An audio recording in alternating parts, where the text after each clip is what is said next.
Why is this thing still leaking like a sieve?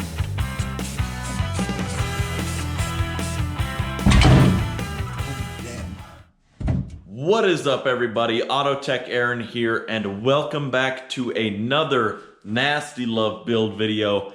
I got quite a bit for you guys in today's video. We got a lot of work to do to the truck. Pretty soon, we're gonna be getting our throwout bearing rebuild kit, because if you guys know, our throwout bearing that Speedway Motor sent us was leaking. It's a brand new unit. So we gotta get that out, which means we have to pull the transmission out.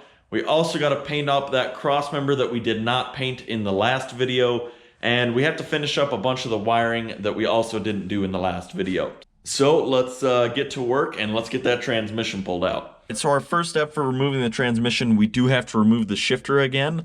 It's just 6 bolts, 4 up top, and then I'll lift it up and do the other 2 on the bottom. So we got the 4 bolts out up top. Now I'm going to lift this thing up and we'll go underneath and get the other 2. Now I'm just working on these 2 bolts that I have to get from the underside, and then we'll go up top and take that shifter off. And now our shifter will just come right up and out. And we got our gasket here. Don't want to forget that. And now I'm going to put something on there just to cover that up. And we will go ahead and get this transmission cross member out and get the tranny pulled out. To get this cross member back out, it is just a couple of 11/16 nuts. And with all of our bolts removed, pops out just like that. Okay, now I guess the next step would be to cover up that hole so we don't get any dirt or grime in there. Take out our 4 19mm bolts that hold the transmission to the bell housing. Then we can slide this thing out, or I guess I should say bench press it out, because that's more like what it's gonna be. So yeah, let's go ahead and do that.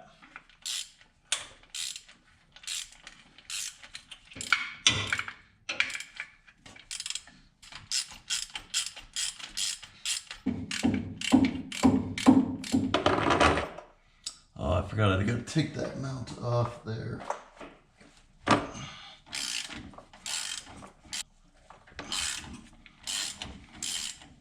All right, now we can try to bench press this thing out of here. Oh, damn. Okay.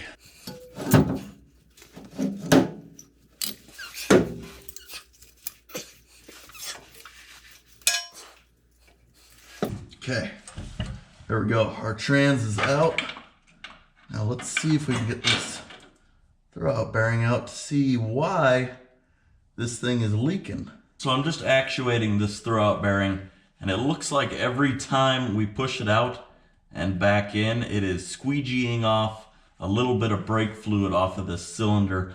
I'm assuming that one of the O-rings on the inside of here is torn or cut up. Maybe it was installed dry and it just tore on the first try. I don't think you can really overextend these, since this one does have this stop ring here in the end, which is supposed to prevent seal damage. But we'll get it off, pull it apart, and see what really happened. I have it off of the truck here. I'm just gonna pull off this little clip right here, this retainer, and we will slide the inner piston out.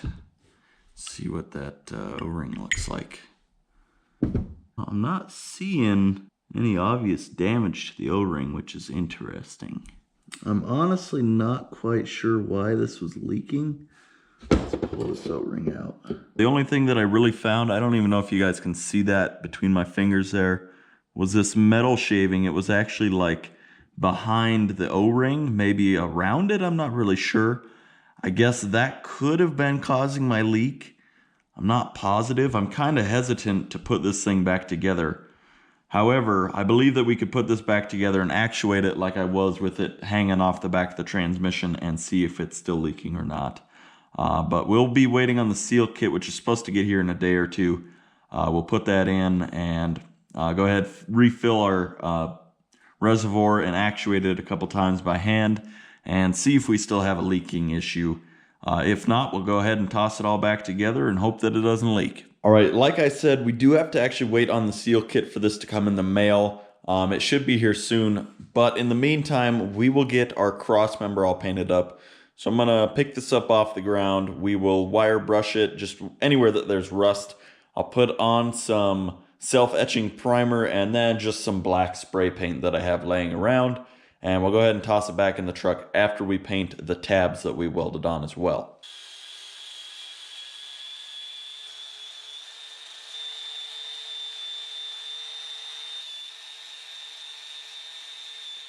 Now let's just do the same thing here.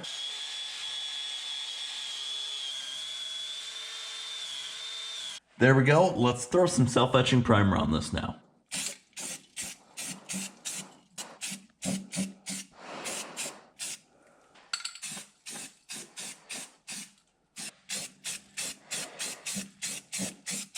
I'm going to get our crossmember primed up now.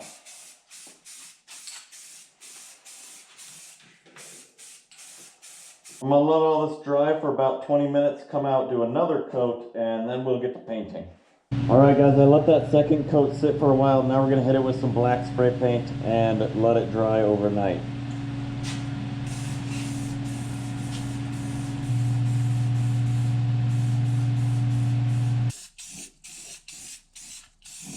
Alright, so it's been a couple of days now since I painted the cross member. I've just been taking a break from the garage, but we got our seal kit in the mail, so now we can go ahead and reassemble our hydraulic throwout bearing.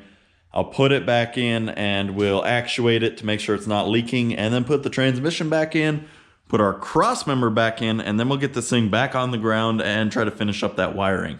So I'm just going to do a couple light sprays of brake parts cleaner in here to try to get rid of all that fluid, and we will wipe it out. Hopefully that's not going to get in our actual bearing itself. I don't see it doing that. Make sure to clean out where the O-rings go really well so we can avoid having this issue again. Now we can go ahead and put this outer seal back in. Make sure our O-ring doesn't have any cuts or anything on it. It goes in just like that. There we go.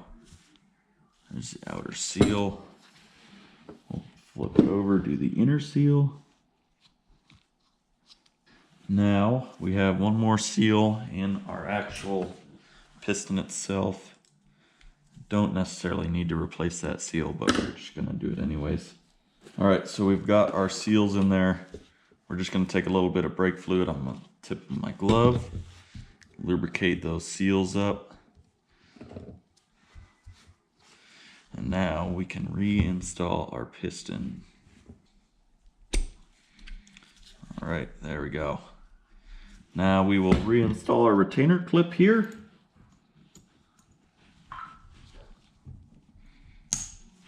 And there we have it, a fully resealed hydraulic throwout bearing. Now let's go ahead and clean this thing all up and get it reinstalled in the truck, refill our brake fluid, and we'll bleed this thing, make sure it's not leaking still.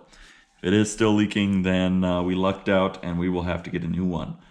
But I have a pretty good feeling that this should solve our issue. All right, so we're under the truck here. We are just going to put these lines back on here, tighten them down, and then we will open our bleeder and hopefully be able to gravity bleed this for the most part, and then I'll try to do the rest of it by hand. All right, where's my 1/4 inch at? Maybe if this place wasn't such a mess, I wouldn't lose all my stuff all the time. There's my 11/30 seconds now. All right, first I lose the 1/4 inch, now I lost my 11/30 seconds. This place is a mess. How am I supposed to get anything done if I can't find any of my tools? Ah, I found it, right where I left it. All right. I don't know why that's got fluid in it, but it does. Now let's go add a bunch of fluid so that we can get this thing maybe gravity bled, hopefully, maybe. We'll see.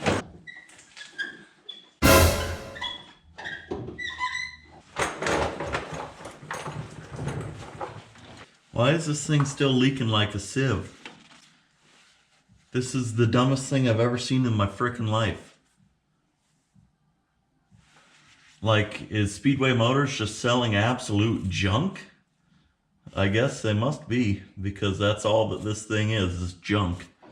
All right, so we've got it back out. I'm gonna pull this clip again, pull this thing apart again.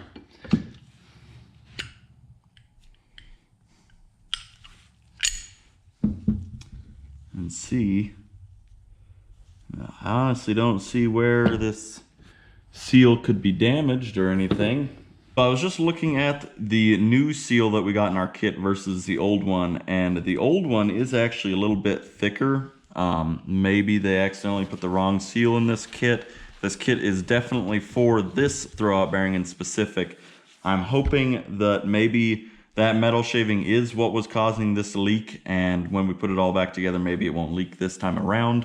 It didn't look to have any damage to the actual O-ring itself, so we'll go ahead and try this once more, and if that doesn't work, then we'll just have to bite the bullet and order a new one, a new throwout bearing assembly, but that will take a while to get here, like I said. So let's go ahead and reassemble it with the old seal in it.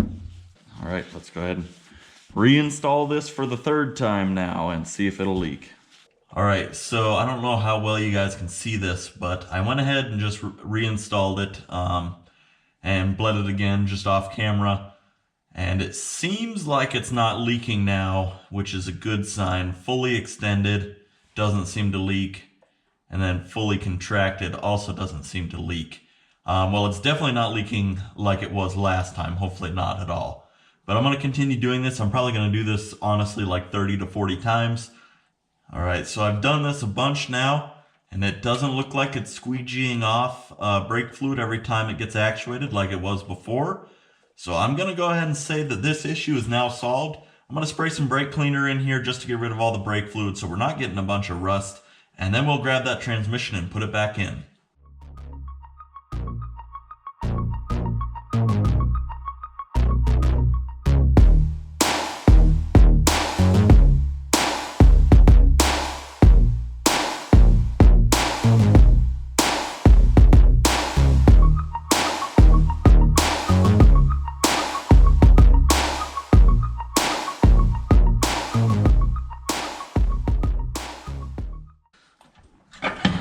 Just like that. Whew! Difficult to do as a one-man job, but able to get it done. Oh man, I need to take a break. So I'm just gonna put all 4 of these bell housing bolts back in, and then I'm going to actuate the clutch a bunch and make sure that it is not leaking. So let's go ahead and do that. So I don't know how well you guys can actually see, but there is no drips on that. So we're good. We're gonna go ahead and tighten these bolts down and put our crossmember back in. And then all we're waiting on for this thing to run and drive is to fill that transmission and our driveline to come back from the driveline shop. So I'm just tightening down these bolts which hold the transmission to our bell housing. And then we can go ahead and put on our crossmember again. This thing isn't leaking anymore, so that's a good sign. And after that, this thing, as soon as we get the drive shaft for this truck will be ready to run and drive. So we do still have to set up a cooling system, which I might do in this video. I might also save it for next video. I'm not positive yet, but we're gonna have to do a lot of cutting on the front end of the truck for our cooling system to fit. So it's gonna be quite lengthy. Like I said, might not fit it in this video. All right, here we go. We can now put this back in. With those side bolts tightened down, now it's just down to these bolts on the mount, and we can drop this thing back down after we reclock our starter, and we can start working on finishing up the electrical. There you have it. Our crossmember is now fully installed. The mount is on and tight, and this transmission is ready to go with the exception of filling it with fluid and installing our driveline. So with our transmission in and final mounted, I am going to just install the shifter, and then we can drop this thing down and work on tidying up the wiring. I just got to run 2 more wires from the engine bay to the back. There you have it. We have the shifter in and the truck is back on the ground. So up next, we do have to run the alternator wire, which is going to have to be pretty hefty gauge since it's going all the way to the bed, which is about 10 feet, give or take. So it's going to have to end up being like a 4-gauge wire, which is the same size as our starter wire.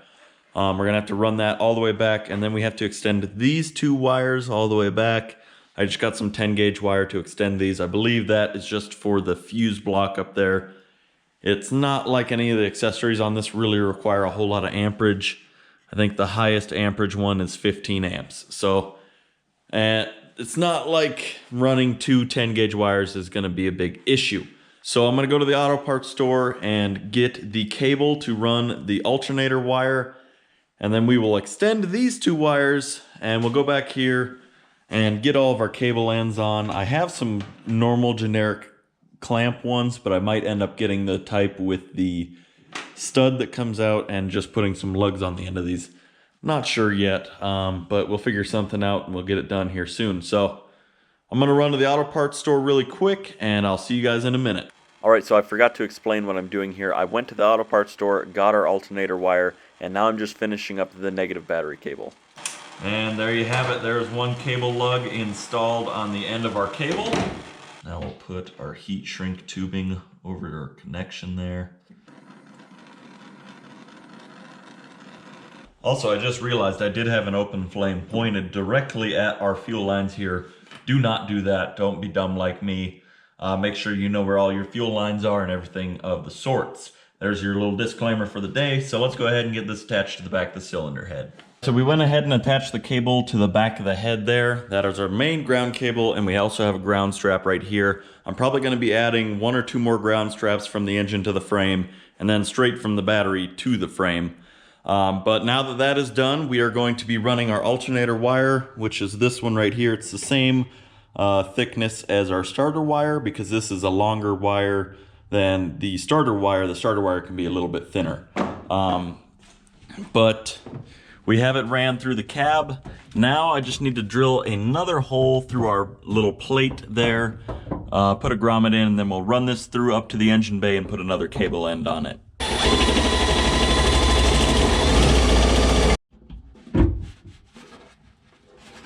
There we go, our grommet is in.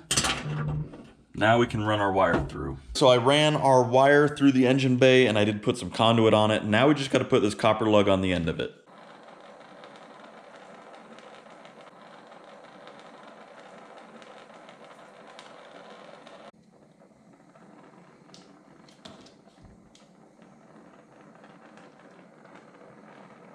There we go. Glue is squeezed out all around. So that means this cable end is made. I'm just going to put a little bit of tape on the end of it, and that is done. Then all we have left is to extend these 2 cables right here to the back of the truck and put on our cable ends, and then the wiring is completed. All right, so we have our 2 wires here. I went ahead and wrapped them in some electrical tape. I'm going to run these from the back to the front now, and we'll get those connections soldered up. All right, so we have our connection made here. It went so horribly wrong that I probably won't even include the footage, but we have the wire ran all the way back here into the cabin right here, and then through the back and out to right here. So I'm gonna go ahead and wire tie everything up into the cab, make it all nice and neat, and then we'll get to putting on our terminal ends. So I was getting a little bit frustrated trying to get these terminal ends on, so I just went ahead and shut the cameras off, but I do have our terminals on the ends of our cables now, and we have all of the wires ran throughout the truck. So that means that this wiring job is now completed. And I did actually have a lot more that I wanted to get done on the truck today, but I do have some stuff I have to do around the house. All right, so that's everything that I'm gonna be doing to the truck this weekend. So that is the end of this video. Thank you guys for watching. Be sure to hit the subscribe button. Give this video a thumbs up if you liked it. And guys, let's get to building nasty love.